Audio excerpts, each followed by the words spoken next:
Assalamualaikum warahmatullahi wabarakatuh.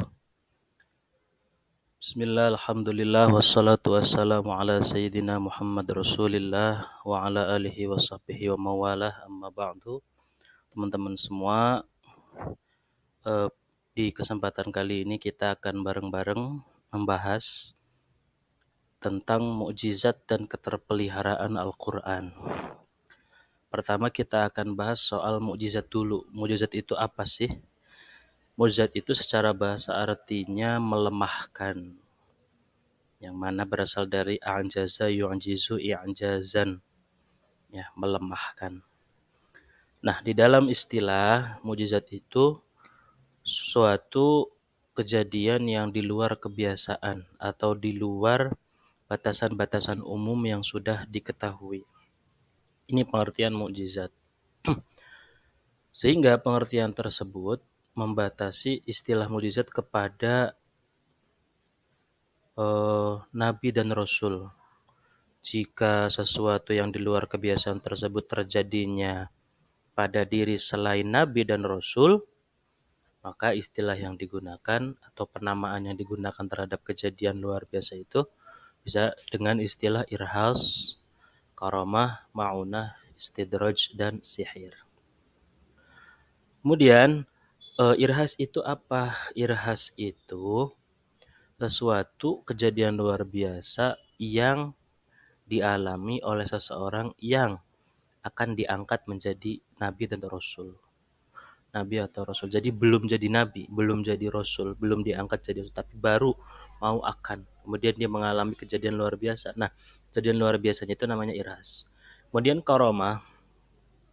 Kalau karomah itu kejadian luar biasa yang dialami atau disandarkan kepada para kekasih Allah. Kemudian ada juga kejadian luar biasa itu ma'unah. Suatu kejadian luar biasa yang dialami oleh manusia biasa untuk keselamatan manusia itu. Kemudian ada juga istidraj. Kalau istidraj itu sesuatu yang disandarkan kepada manusia biasa untuk kebinasaannya. Justru untuk kebinasaan atau kehancuran orang tersebut.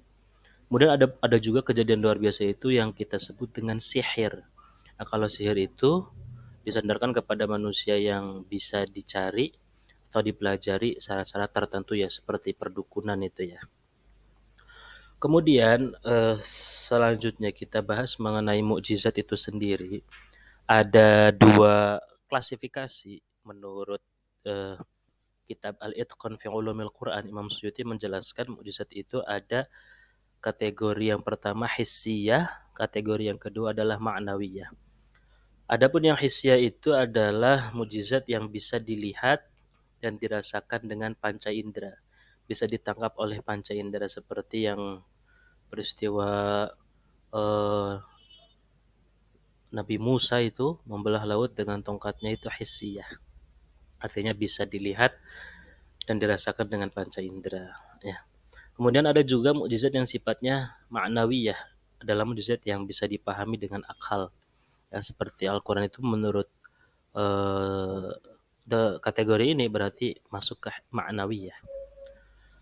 Kemudian apa sih aspek kemukjizatannya Al-Quran? Di antara aspek kemukjizatan Al-Quran itu, yang pertama yang bisa kita masukkan sebagai kategori mukjizatnya Al-Quran atau aspek kemukjizatannya adalah aspek kebahasaannya, atau aspek bisa kita sebut balaghah atau aspek linguistiknya.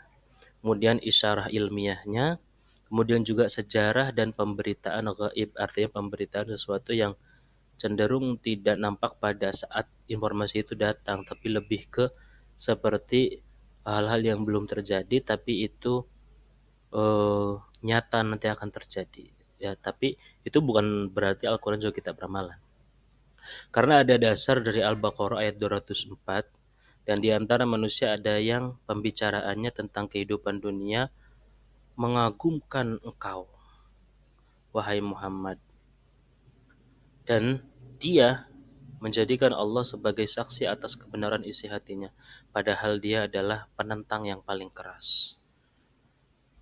Kemudian unsur kemukjizatannya Al-Quran itu sendiri Yang pertama, adanya unsur yang luar biasa yang bisa mengalahkan yang ada. Ya, siapapun ya yang berusaha untuk menandingi Al-Quran ya pasti akan mengalami kekalahan itu. Adanya unsur tantangan, ini juga luar biasa. Ini biasanya dimaksudkan bahwa pada akhirnya tidak ada yang menandingi mujizat Al-Quran itu sendiri. Kemudian ada juga unsur dorongan untuk menangkis tantangan itu masih ada. Ini biasanya cara yang paling mudah untuk membantah kenabian seseorang. Kemudian hilangnya segala rintangan, semisal kemujizatan bahasa Al-Quran. Karena Al-Quran diturunkan dengan menggunakan bahasa yang bisa mereka pahami, maka tidak ada rintangan bagi mereka untuk membuat dan menandingi Al-Quran itu sendiri. Nah, tentang keterpeliharaan Al-Quran ini kita bisa merujuk kepada surat Al-Hijr ayat 9.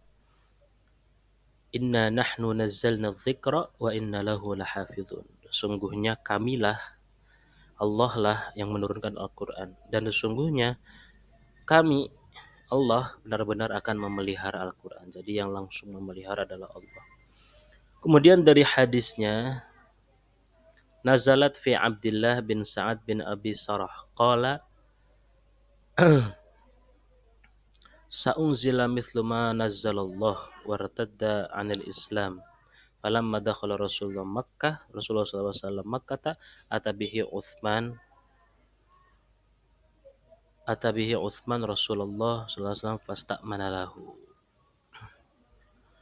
Kemudian mengenai keterpeliharaan Al-Quran ini bisa kita lihat kalau di zaman dahulu itu dengan metode mewajibkan anak-anak kaum muslim itu untuk menghafalkan Al-Quran. Tradisi menghafal itu di era-era dahulu ya, di zaman-zaman dahulu, di masa-masa sebelum yang masa kita sekarang, itu adalah suatu habit yang dalam rangka untuk memelihara Al-Quran itu sendiri. Kemudian untuk yang di masa sekarang yang kita bisa lihat fenomena yang ada di zaman sekarang itu, di antara usaha-usaha untuk menjaga atau memelihara Al-Quran itu dengan adanya kurikulum tahfidz di sekolah-sekolah, di madrasah-madrasah. Hampir kita lihat, coba semua di sekeliling kita hampir sekolah itu menerapkan kurikulum tahfidz ya. Itu dalam rangka untuk menjaga juga keterpeliharaan Al-Quran. Kemudian ada juga usaha-usaha untuk banyak melakukan musabaqah-musabaqah, perlombaan-perlombaan, kompetisi-kompetisi, yang mana dengan adanya kompetisi ini juga memacu